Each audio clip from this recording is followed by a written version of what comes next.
All right, welcome to another episode of the Joe and Doug Show. We're excited to help you become the best version of yourself. And so if you want to be a part of the show, you can call in. It's 330-595-1600. We'd love to chat with you. But we're going to talk a bit today about decision making and how to make decisions. I'm in the middle of selling a house, buying a house, and my wife and I make decisions differently. We have different processes that we work through. I have people in the office that think differently than me. Some people are gut decision makers. Other people are, kind of give me the spreadsheet and the data and let me think about this for a while. Some people have that analysis paralysis. They overthink. And so we want to kind of talk through that. You may find yourself in one of those spots, and we want to help you kind of get to a spot where you can make a decision, because not making a decision is making a decision. That's it. So how do you make decisions? What kind of is your process when you're making a big decision? I'm a pre-planner, so I've thought through a lot of hypotheticals. So when it comes along, I'm pretty quick on being able to just jump in. I am against indecision in all its forms, and so I would rather go wrong than not to make it. Because think about how long you stretch things out when you just can't decide what to happen. Or I could have done it wrong 3 times by the time you got done anything. Yeah, that reminds me of, have you ever seen the 18-minute spaghetti tower challenge? No, what is that? Oh, Joe, we're going to have to do this at some point. What is it? Is that the marshmallow thing? Yes. Okay, yes. Okay. Right. So you're given a certain set of supplies. It's some spaghetti, I think a piece of string, a certain length of tape, and a marshmallow, and you have to build a tower. And usually it's used in corporate gatherings. I think I've used it with leadership development, stuff like that. And you put people in teams, and they compete against each other. And you find out how people work together. You find out how people make decisions. It pulls all sorts of stuff out. And so they get no pretext, except you have to build a tower that holds this marshmallow.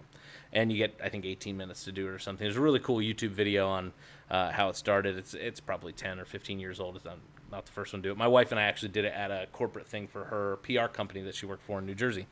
And the thing in there at the end, though, that you realize most people spend the first 5 minutes kind of jockeying for position, right? Somebody wants to be CEO of Spaghetti Inc. Everybody is kind of jockeying, and then you have some people that no problem, I'll fall in line, whatever you need me to do, I'll do it. And then you have the alphas, so to speak, that want to give each other directions, and if you get 2 alphas in a group, you're in trouble. Done. And it's just fun to watch the dynamics of that because you get to watch those decision makers. But I found it so fascinating in the results, and this is where I'm going because you talked about failing 3 times before. Right. You would think that the people that build the tallest towers, you would guess engineers, builders, so on and so forth, and a lot of that is true. They tend to build a little bit bigger towers. Some of the worst are attorneys. Which was interesting, but they put out like all the results. The group that consistently builds the fastest and tallest towers are kindergartners. Ooh. Because they're unafraid. They don't have any preconceived ideas as to how this tower should be or shouldn't be, and they don't start like most people will lay out a plan, lay out all their sticks, build it, and they got one shot and they put the marshmallow on at the last second and it collapses or doesn't hold it. Where what they watched with kindergartners is they tend to work with prototypes. So they build a small one, put the marshmallow, oh, that worked, and then they take it apart and build the next one. Oh, that failed. All right, and so they would watch them build 5 towers in the time that most adults, with all their strategizing, planning, overthinking, only built 1, and you'd watch these kids outdo and build these 23, 24, 25-inch towers just by prototyping and being creative and not having any boundaries to it.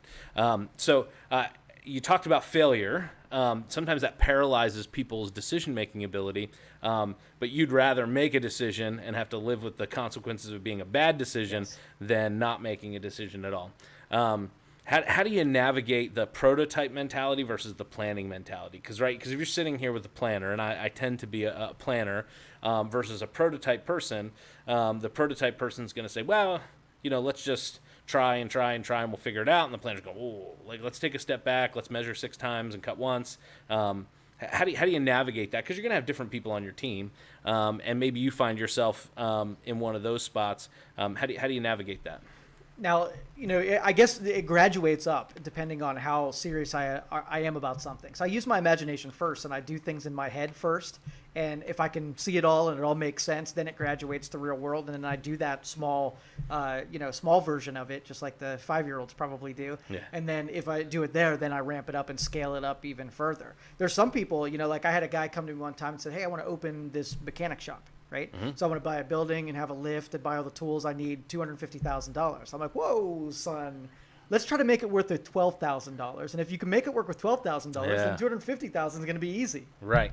That's good. So smaller and going bigger makes sense. Most people have those kind of, when they're making those decisions, they get hung up on a couple of things, right? They'll get hung up on past mistakes, and they just can't make a decision because it's a past error they had or whatever. They get hung up on things that have burned them, money, people, and so they won't make a decision because of that. How do we move past in an area where we just feel like I can't make that decision, I can't move into that? You can always tell when someone subscribes to the guilt regret thing, because they do it with everything. It's not just their advances; it's everything that they do. They're looking about what could happen wrong or whatever. And when you sense that, when you get a feeling that somebody is just looking for the next shoe to drop, that you don't want to be near them. First of all, you don't want to be doing anything productive with them because you're all along for that same ride with them. But teaching people not to regret is you have to make you have to do something. Right? I'm going to invest $100 in Apple, right? And then you say something to the effect of, if it goes to zero, you cool with that? And they say, yeah, I'm cool with that. Then you do it because if it goes to zero, you already knew that going in. You don't live in this delusion where if it goes down 1 point, I'm devastated and my whole world's going to end. No, that's good. So my wife and I make decisions differently. I'm imagining you and Deb make decisions differently Who's too. right and wrong, by the way? That's not even a question. I'm on the microphone, so I am correct. Okay, you do the right way. She's a little... Okay, got it. I'm right 97% of the time. I don't really care about the other 4%, so it's... No, skewed data on that other 4%. It doesn't matter. But, approaching, buying a house, I'm much more of a feeler when it comes to some of that stuff. Like, yes, I like to plan, I like to project, but it's visionary planning, so I'd say a lot of people it's like a gut decision, like it just feels right. So, and so I make a lot of decisions from that the nowhere or from the conscience or whatever label people instinct. As a spiritual person, I would say God spoke to me in that sense, but from that like gut place, and my wife doesn't always make decisions from that same place, and sometimes I freak her out and I take kind of her sense of security because I'm like, oh, let's just do it. And it's well, have we thought about this? And we got to think about that. And so she has a process to get to the place where I'll get to in 3.5 seconds. It may take her 3.5 years to get to that same spot. I'm not saying either way is necessarily right or wrong, but how do you negotiate? How do we handle buying a house together where I'll walk in and be like, let's do it. and she's like, hold on a second. I got to think through. I got to see this. Some of it's personality stuff, but everybody's a little bit different in how they approach decision making. But how do you negotiate that? Because people work with people that make decisions differently. Sometimes their boss will drag their feet for 6 months because they're just thinking and thinking and thinking about a decision. And they're like, come on, I would have made this decision, the day we, sat down and talked about it. But certain bosses aren't like that. Right. So how do you navigate that interpersonally? You find out what intent is. Like if Deb ever, slow played something, I'd be super interested in what's missing that is stopping her from making the decision. It can't be just I don't want to do it, I'm being obstinate, right? Because that's just getting in the way of a plan. That's not actually part of a plan. Right. So if she has an objection or she has information and she says, hey, I want to make sure that we're going to be okay. See, I could hear that one, and that's totally reasonable. Or, I want to make we know we have enough money in savings or this. And then I can field those things just as a metrics guy. Because I don't need any help jumping, right? She does. And so it's my responsibility to deliver to her so that she feels good too. It's not like I just deprive her of the information that's going to feel secure unless she's like, you know what, I just trust you, you just do it. And I'm like, oh crap, what just happened here? Yeah. So I'm the same. I would say 95% of the time I have no problem jumping, but it's the other 5% where I jump and I get about halfway off the cliff and I'm like, what did I just do? And I hope those are my favorite moments, by the way. I love those moments. No, decision making is crazy because some people want to know that the outcome is certain, and we never know the outcome is certain. I mean, every decision we make, even ones that we're certain of, are all faith points. They're now, all is it all points. things, or is it when you get dollar figures bigger that it becomes more drastic, or more noticeable? I think those are more measurable, so they're easier for us to kind of quantify and visualize.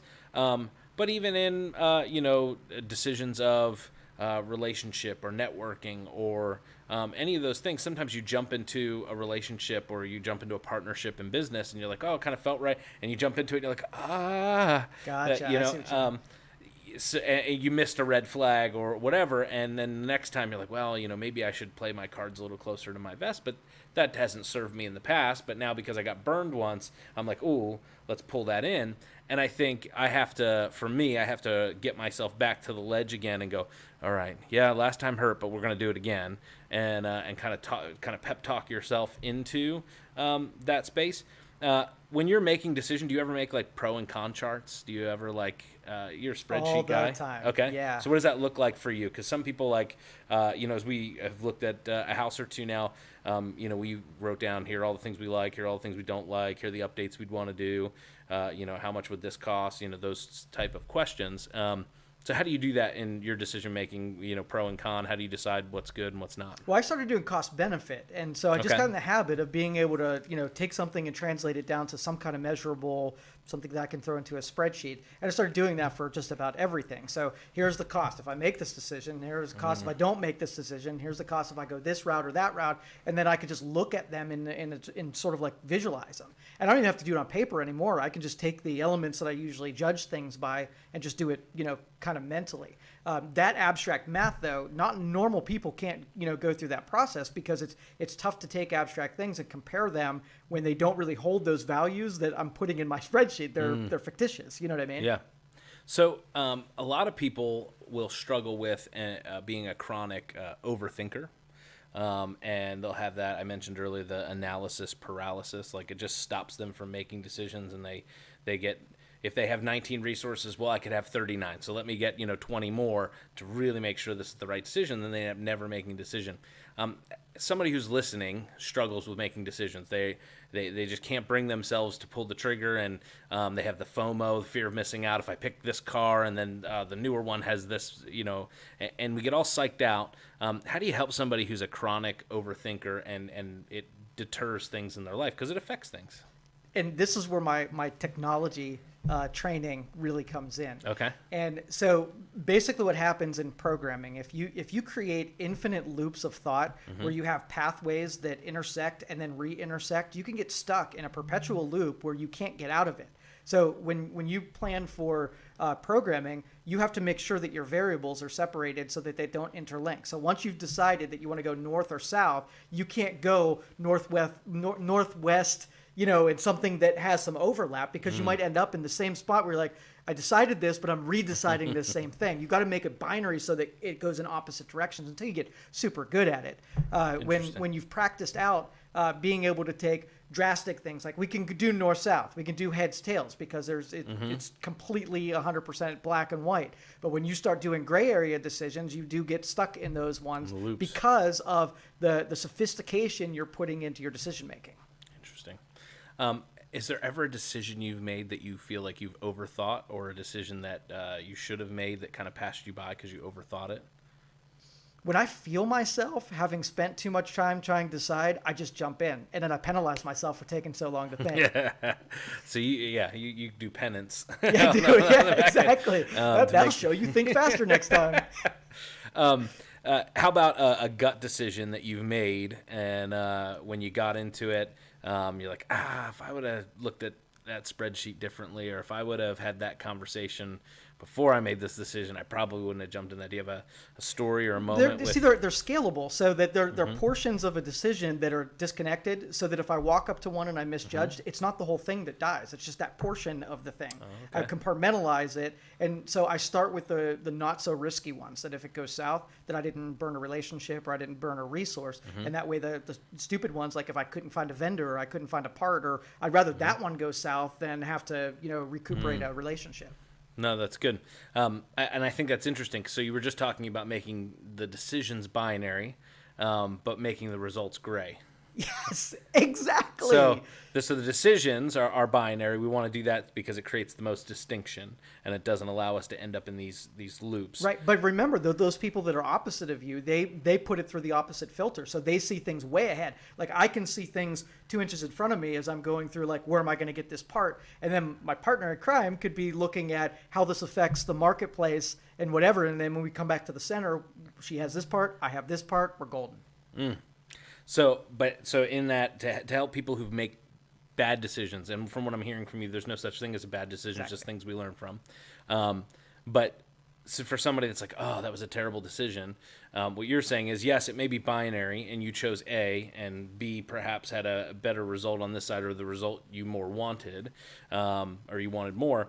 Then on this side, though, once we've made the decision, we need to find the good in it, and we need to find the gray areas that we can go, you know what, yeah, that thing died, but this, and this are going to actually be better because of this. Is that correct? Yeah, well, and the thing is, it's overinvestment in one thing. You needed that one thing to work. It's almost like first down and you throw a Hail Mary, right? Yeah. And so basically what you did was you instead of saying three things, one of which might have worked and two of them whatever, and you get sorely disappointed when the one thing you tried didn't work. So it's just overinvesting resources or time in falling in love with one option rather than putting more than one option that gives you a better chance of succeeding. So you use that phrase, falling in love.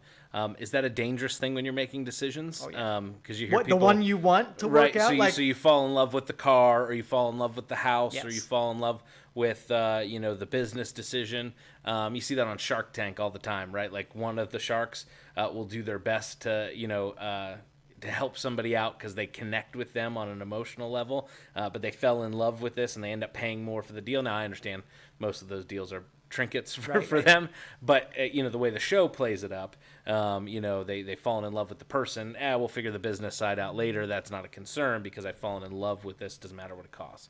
Is that a dangerous spot to be when you make decisions? Oh yeah, because it clouds your objectivity about whether something's working out or not if you're in love with it. You're looking to look beyond certain things, red flags, those things, exactly the warning signs that it will give you, and you look past them because you want that one to work out. But aren't the best decisions we make in life when we fall in love with something and are willing to pay all costs? I would rather fall in love after an idea has been proven that I really liked it than fall in love with something and be wrong and be stuck with whatever I fell in love with and it's crappy. Yeah, because then Mr. Wonderful will tell you, take that out back and shoot it. And then the thing you love is dead. Yeah, no, that's good. How about and I know I'm going to ask this, the best decision you've ever made, and I'm setting you up because yesterday was an important day. Yes, right. So the best decision you've ever made, and then give me the second best decision you've ever made. Deb, hands down, best decision I ever made. Second decision, I would say, and this happened sort of in high school going out into my professional career, is that I stopped giving other people power. And giving other people power of influence, of opinion, of everything. I kind of just, mapped out or grayed out everybody. And you could say anything to me, and I'll just nod at you because it doesn't really matter. It doesn't enter in my decision making, your opinion about it. Interesting. Yeah, I think, and I set that up just so you guys know, yesterday was Joe and Deb's anniversary. So thank you. Brownie points. I saw it come up. Definitely brownie points. I saw her watching, and I was like, I'm going to set them up. But when we're making those big decisions, lifelong decisions, being married, is a big decision.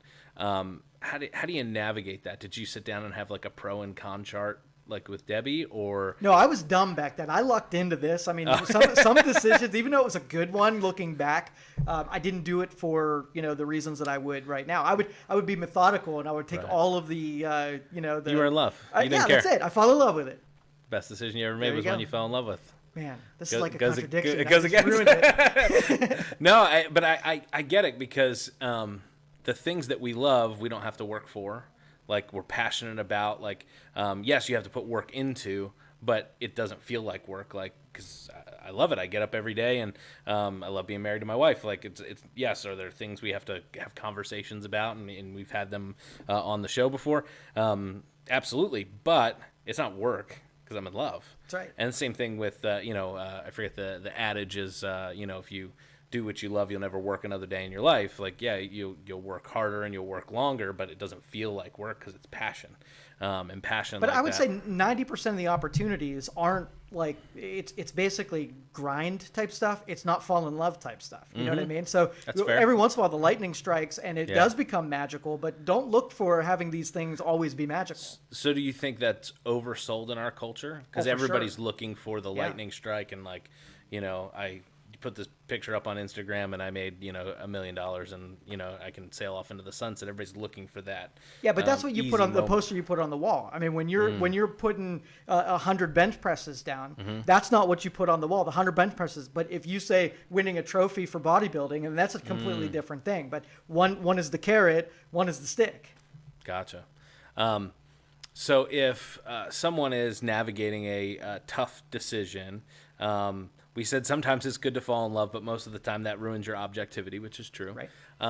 If they're struggling to remain objective, like when you're buying a car or a house or whatever, to put yourself on this side and say, you know what, I don't know if Sam and I are going to look at a house tonight, and it needs some updates and stuff like that, and but it checks a lot of our boxes. And so how do we keep ourselves from the fantasy of living in the house versus, is this a good investment? It doesn't make sense. The objective things. It's tough because you kind of romanticize the idea of being in the house. And that's important to do, but same answer as before. You declare the intent before you get started, and then you go back into the person who's talking about the metrics of the intent, and you can make it romantic as you want as you're emotionalizing you living there and doing stuff. Is it just the order of the process? Yes, absolutely. Okay, it's a way that you put it through those filters going into it, so that you start out objective, and then you could fall in love after it does check all those boxes. But if you go in and I want a car, and I don't care what color it is, and I don't care if it runs, it just because you pictured yourself in the car, you stop paying attention to the important parts, does it run? Yeah, or I got a Fred Flintstone this thing. Yeah. Yeah. So, how much you talked about process, order, timing? How much does that affect decision making? I use the 4 quadrants from Stephen Covey's 7 Habits of Highly Effective People. He has a whole chapter in there on, a whole section on time management. And he talks about these 4 quadrants, and he talks about decisions that you have to make and priorities you have to have, things that are urgent and important, and urgent and unimportant, important and not urgent, and you have these quadrants. And his suggestion is to live in the one quadrant where you're doing important things, but you're not always in a rush to do them. Right. Because I find that when I'm pressed, I don't always make the best decisions. But sometimes pressure makes me make good decisions. Procrastinators out there, I know you're out there. You'll unite tomorrow. But do you find that there's a space for that where if I have to make a decision today and it comes up quick, does that affect decision making, or does it make it more raw or natural? That's the sexy stuff. That stuff feels good. But just like when you do investing, you don't want more than 10% of your money in investments to be risky stuff. Well, I consider you having to make a snap judgment to be the riskiest stuff, but it also has the ability to really get you addicted to that process, right? Yeah. And so that would be my same answer is, as long as you're only living in that quadrant 10% of the time, you're good, because you're better than everybody else who has set up shop there and is camping in that quadrant. That's good. So when you make a bad decision, yes, we have to learn from some stuff, but sometimes you have to repair things. How do you go back when you've made a bad decision? How do you mea culpa? How do you apologize? How do you do that as a leader in business? How do you do that in your home? Because I think there's a real art to that. Some people never apologize for anything. They make their decisions and they go on. But I think part of the learning process and part of engaging even your team to know, like, hey, you know what? Yeah, we swung and we missed on that one. I appreciate you guys putting in the effort. We're going to get the next one, or whatever. Like, how do you do that and navigate? And it's that overcommitment thing. If you take, if I said, hey, I want to borrow $10 from you, right? And I'm not able to come through, it's $10. We could probably shake hands over it. But if I said, give me 10,000, and I haven't proven I can do 10, we went way beyond the trust factor at that point. So I warm up to these things and make trust it factor manageable. in advance. Yeah, for sure. So the first time I ask you a favor, it's going to be something that if we both lose out on, we know that going into. I'm not going to snooker you into taking the biggest deal that we possibly can, unproven, because you'd be stupid to take it, right? Because you're the one that's on the hook, and I got to say, I'm sorry, I'm not going to be good at saying sorry on that one. The $10 one, sure, we'll both live that one out. Interesting. So have you had a decision in business or in marriage or in life, relationship, whatever, where you've made the decision and then you've gone back and you've had to eat the humble pie and say, I made this decision, I swung, I missed, I'm going to do better next time? I can feel the feeling. I can't think of an instance where it happened, but I know it's happened often enough to say I don't ever want to do that again, right? So it sucks. It's one of the worst feelings in the world is when you can't come through on someone who trusted you, and you have to. I mean, I've lived up every time. I've made it right every time. I've apologized and went as far as I could to make whatever right if I could.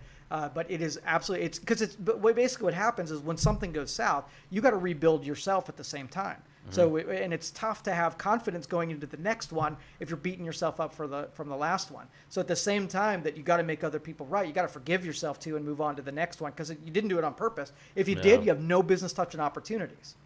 Gotcha. Yeah, I find I do this a lot with my kids.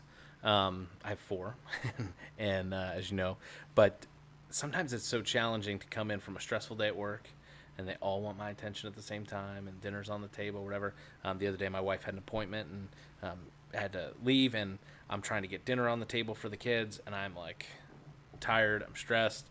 We're 2 months out from finishing this building project at the church, and I just had a lot of my wheels turning, and my one son was just in a whiny mood, and he didn't want to go to the bathroom by himself. It was literally like 5 feet that way. I'm scared, I don't want to go in there. I'm like, dude, get in that bathroom now because you pee on the floor. I was not happy, and I lashed out and yelled at him, and he ran in there all crying, went to the bathroom, came out. We sat down to eat dinner, and I took a deep breath, and I was like, that was so stupid. I was like totally. Like, my day did not need to impact him like that. And so I had to take him, and I put him, and I said, Ben, I was like, Daddy shouldn't have snapped at you like that. You just wanted somebody to go. And I had to execute that apology because I didn't know Dad's flawed. Dad's going to make mistakes. I'm going to say stupid things. It's a regular occurrence. It's part of being human. Oh, yeah. But I can count on no hands how many times that happened with my dad. And I remember always thinking as a kid, like, I always want to live in that authenticity with my kids because they need to learn that adults make mistakes. Like, Dad makes mistakes. And you're modeling it, so you broke 100%. That, and the next generation can see that adults are fallible. But and that's a smaller instance of a knee-jerk, hey, I wasn't feeling well. But even, when you make a Father's Day, I made a bad decision. Not this Father's Day, it was a couple Father's Day ago. I decided that we were going to go to the Scrappers. And I was like, you know what, Scrappers, super cheap tickets. I was like, we're going to get best tickets we can get. We're going to be right on the baseline. The boys had never been to a baseball game. Sam was like, what do you want to do? I said, that's what I want to do. So we get the tickets. We looked out. It was like 100 degrees. It was so hot. We didn't even make it through an inning or two. And I am this grump because all I want to do is watch this game. This is the one thing I wanted to do. The kids are miserable. I mean, literally melting. And we're walking them into any shade we can find. And we had to leave in the second inning. And I was just like, Sam, this was the worst experience ever. And she was like, well, this is what you wanted to do. And I told you it was going to be hot. And no. Started drilling you. And I mean, she was hot. We were all cranky. And I just had to be like, yep. You were probably right. We probably should have done, But you have those moments with your spouse, and they seem small. But when you do that and you own it, it lets you step up to the plate. And when I go to make another decision, even if I make the wrong one, she knows I'm going to own it. And I think the same thing's true with my kids. I think it's true with your employees. When you own that, hey, we totally swung a miss on this guy's. I'm sorry I hung you out to dry with that client or whatever. It lets them know, like, hey, you know what? Even if he swings and misses, he's going to own this. Yep. Which is really, really important. Any big decisions coming up? No, I got a lot of stuff on the horizon, though. Yeah. As soon as we get back to normalization, I'm going to be spending some money, taking some risks, and doing some awesome things. Yeah, and you're getting ready to road trip again. I am. You got your Gus the Bus, and yep. Yeah, it's going to be sweet. I'll follow on the pictures and stuff like that. Well, we appreciate you guys watching with us and listening. We just want to help you become a little bit better each day. So I hope this was inspiring for you. I hope you listened a little bit. And if you struggle at making decisions, just get out there and make one. Even if you mess it up, just take a swing and come back to the table. Making decisions is part of life. And when you don't make a decision, you've still made a decision. Amen. So we appreciate you guys listening. See you on Thursday.